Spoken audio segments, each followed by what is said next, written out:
Tiger Woods leaving golf indefinitely. When, where, and what's his future? NFL predictions. YoAndrew last episode made predictions. Now, were they right? And more on YoAndrew Sports in 10.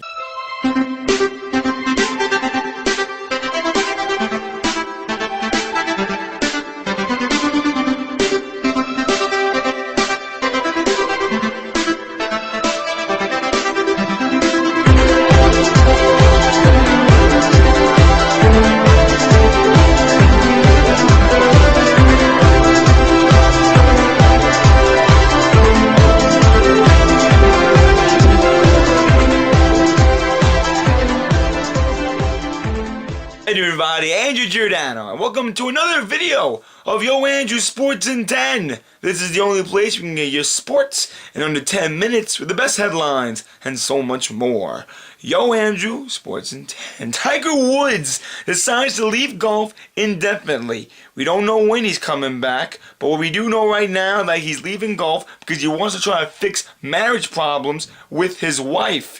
Now we've heard, a month ago that Tiger Woods did have sexual intercourse with 14 different women. This all started when he came home at 2 o'clock in the morning and his wife found a voicemail of Tiger Woods and a woman. I guess it was some intercourse he's been having with this woman, and now it's been a month later and Tiger Woods wants to leave golf for a while and try to find out if this marriage could still be alive.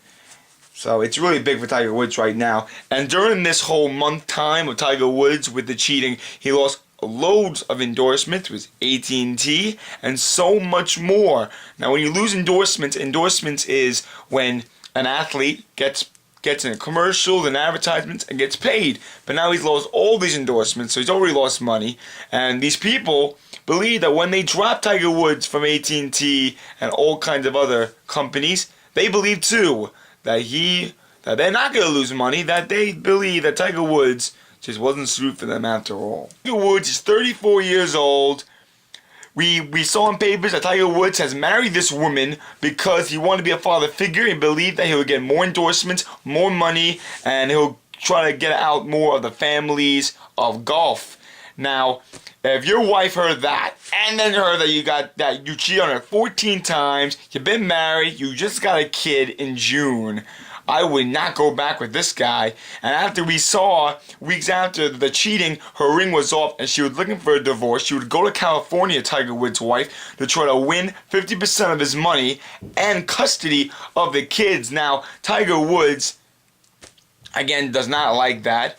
This wife is going slick. 50% of Tiger Woods. That's a lot of money. That's a lot of dough. And that's a lot of everything. 50% of Tiger Woods is a lot of money. So I believe Tiger Woods, you should have went on with your future. You should have tried to fix the marriage. Maybe you can fix it. But you should go on your future. Try to get the endorsements back. Try to win the respect of your fans. And try to go on with your golf career, because you should not let this affect your golf career. You know what you did wrong, apologize, and try to go on to newer things, Tiger. NFL predictions. We told you our predictions from last week, and now the weekend's over, and now we can tell you were they true and were they false. You wouldn't believe it, but all 4 of them were true, especially the Jets vs. Chargers game that we'll be talking about this time. We're going to go in order. First, Saints vs. Cardinals. What did the New Orleans Saints do to win this game? My prediction was true. The New Orleans Saints played great. They did everything right. And like we said before, the New Orleans Saints has every ingredient of a Super Bowl team. How do they do that? With great defense, great quarterback, great protection. They scored when they had to. They didn't turn over the ball. Drew Brees did a great job handling that ball. And Reggie Bush, again, wow. A few years ago when the Saints got him in the draft, they knew, he may not be good now. He may be learning experience in the NFL still. He came from Texas, Reggie Bush. But when we get that team built, this man's going to be a powerful monster for this team. And Reggie Bush did that with a great flea flicker to Drew Brees, throwing up for a touchdown, and a great run, doing some fancy moves. Reggie Bush, great job out there, giving the New Orleans Saints a big win. What the Cardinals didn't do right was, again, they were going to give Kurt Warner, the quarterback from the Arizona Cardinals, was getting pressured so much by this powerful New Orleans Saints defense. They were getting sacked, turnover on downs, and the Cardinals, again, You got in the Super Bowl lucky last year. Just can win this year. With the Colts versus Ravens. Ravens, one of the best defenses for 2 straight years. Always a wild card team. But then Rex Ryan and Boy Scott decided to go to New York. And now Ray Lewis is still there. And are the Ravens still a good enough defense? They did show it. The Ravens show great defense. Catching the interceptions. Getting the fumbles. Getting Peyton Manning under pressure. Trying to get through this powerful Colts offense. But they just somehow made mistakes while doing their best defense. Catches the ball, interception, running for it, fumbles. Dan and Joe Flacco getting pressured. And it just didn't go right for the defense and the offense. Joe Flacco couldn't get anything off. And that's why the Indianapolis Colts won. Peyton Manning has fantastic defense. You can't do anything better than one of the quickest defense in the league. Peyton Manning, one of the most accurate and fantastic arms you'll ever see. That's why he is the most valuable player of the NFL this year. Peyton Manning with great protection, and he's got his receivers, Marvin Harrison, and so much more, giving the Indianapolis Colts a win. They only scored 20 points, though, but that was enough to defeat the Ravens defense and their offense. Vikings vs. Cowboys. The Vikings showed the most powerful defense of the weekend. 6 sacks.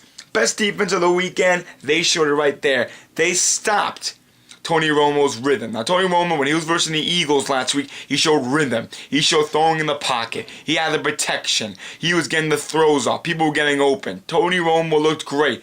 But this Vikings defense showed a complete opposite of the Cowboys. Tony Romo got sacked 6 times by 2 different players. He had open man. He had open men. They were getting open. But the Vikings defense did not let Tony Romo throw that ball at all. So Tony Romo didn't get the ball going. So it was really bad for the Cowboys. But for the Vikings, Brett Favre throwing it to Sidney Rice 4 times. And he threw it at 4 different positions of the field. And the way Sidney Rice caught these balls were phenomenal. I mean, Brett Favre, he was going under pressure. He throws the ball. Touchdown. The way Sidney Rice got through the defender, catching these balls up on his head, down on the side of the body, was phenomenal. Sidney Rice, call out to you, and to congratulations to Brett Favre, who was looking like he was 22 out there and showing one of the best seasons of his career. 4 touchdowns, 200 yards. He was 12 for 20, I think 15 for 20. I mean, the guy didn't throw that much because when you got Adrian Peterson, the running back, running, the Vikings show that they have every ingredient to a great team. It's going to be one of the best playoff games we will see. Saints versus Vikings NFC Championship. Chargers versus Jets. Chargers won. How about I told you that wasn't false? That my prediction was true. That's the 4th true. We said the Vikings were going to win.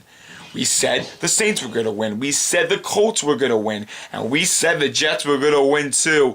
Now the Chargers went into the game the first quarter. They looked great. Phillip Rivers throwing the long ball like we knew he was going to do. He was trying to run it, trying to see maybe LaDainian Tomlinson will have a good game. Try to show the people that the 31st worst running in the league, it can't happen. He can do this. He couldn't run at all. But Antonio Gates and Jackson catching those balls, bringing the Chargers down the field, getting them in the field goal position. You thought this game was going to go great for the Chargers.